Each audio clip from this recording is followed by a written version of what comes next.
Hello, another tutorial about sa mga may mining hash rate sa Carpac. Gustong i-staking para mas kumita pa ng mas malaki. Una po guys is open lang po natin yung token packet. Then punta tayo sa discover. Then dito sa taas, pindutin lang natin. Tapos pindutin lang po natin tong Carpac website or dashboard ng ating Carpac.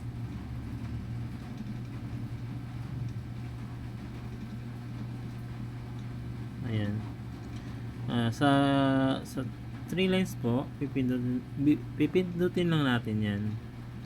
Tapos dito sa by computing power, meron po tayong naipon dito na 0.67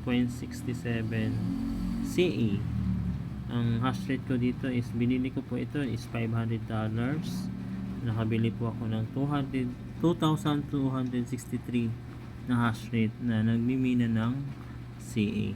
Ito yung na kumita na po yung pag i-convert po natin siya dito sa swap is ipipaste natin dito sa taas, meron na po siyang $20. Ngayon, ang gagawin po natin, kasi gusto natin siyang i-stake, ngayon pipindutin na po natin itong one click stake. Then ilalagay ko po siya sa flexible, kasi hindi pa, ayan, ikakopy ko lang yung amount, tapos then pipindutin ko lang po yung enter amount, then i-paste ko lang siya, tapos confirm stake, then confirm sa baba, then yan, tapos ipindutin nyo lang po yung 3 lines, then punta tayo sa protocol post mining. Ito po yung staking natin, then confirm nyo lang. Then dito sa baba is ito na po yung na-add natin na in-stake po natin siya sa flexible, kasi yan, ang daily income po natin dito is 0.23%.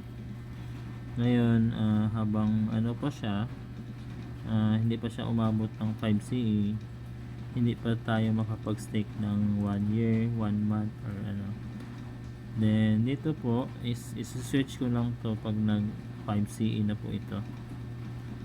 Then yun. Tapos meron tayong mga tutorial ulit about sa staking, kung paano mag-staking, tapos paano bumili ng hash rate.